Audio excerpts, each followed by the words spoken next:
Good morning, everybody. Welcome back to ARCTIC360. My name is Ollie. I'm the newsroom editor at Cabin Radio in Yellowknife, Northwest Territories. I'm also your MC.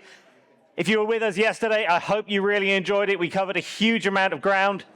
This morning, we've got a ton more to get through. We're going to head to Russia this morning. We're going to welcome the European Union's ambassador to the Arctic. There will be some northern political royalty on the stage. And there is much more coming beyond that. We'll head to Greenland once more, and then through the afternoon, we'll cover everything all the way through to young northern indigenous entrepreneurship. So we've got a packed schedule.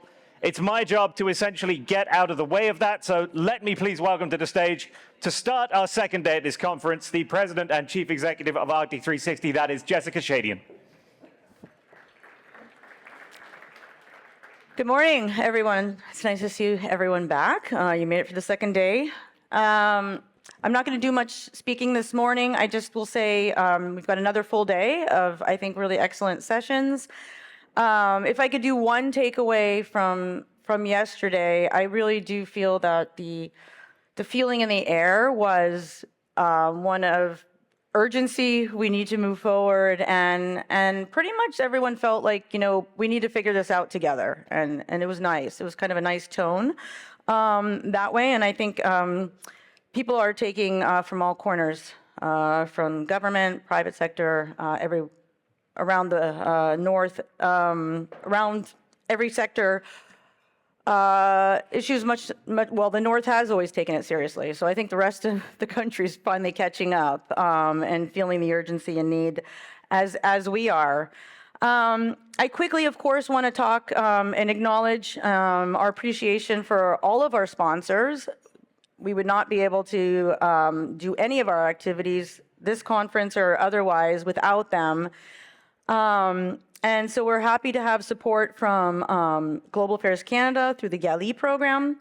We have Canfor, Agnico Eagle, Davy, Dominion Dynamics, NTI, Hatch, the Arctic Economic Development Corporation, Concert Infrastructure, IT, and Nunastar. I think the first year we did this conference, we had Government of Canada. And so it's nice to see that we have a lot more folks coming to support us. And of course, it's not just sponsorship. A lot of them are, in fact, members, which I think rightly so. They're more like partners than they are members. So please take a look at our membership packages, because it's something where then we work together throughout the year to help support one another, to make sure that we're all being able to move forward together and get our, our own interests and things, moving forward in the way we want to. I also want to mention our partners, who are also extremely important.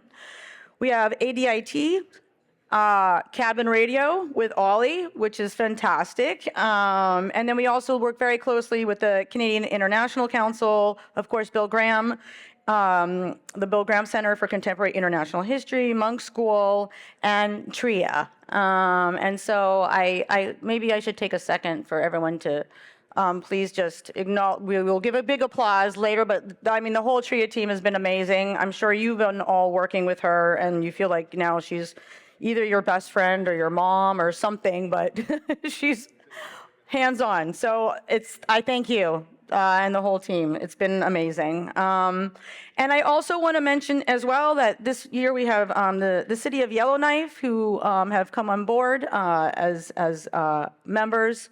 So along with IT and Davy and Agnico and Canfor. And so that membership is really special for us, because it is not just, for the conference, but it's actually a nice relationship we have all year. So to get us started, I'm going to call our colleagues up.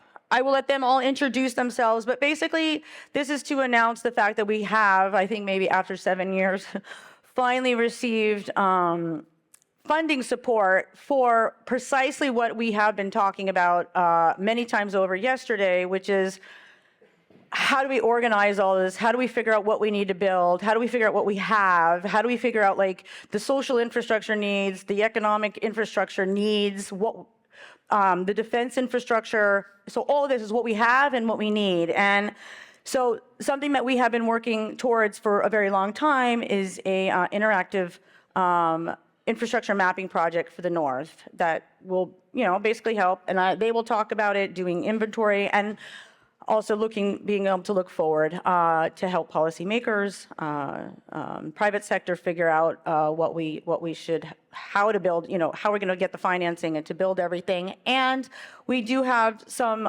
so the support for this comes from CanNor, but we also have some private sector folks as well who we are really appreciative. So we have Davey, we have NTI, we have as well concert infrastructure and IT, but international telecom, but who have been helping to support this, and they'll explain why now. So I think I'm just going to call them all up and let them take it away.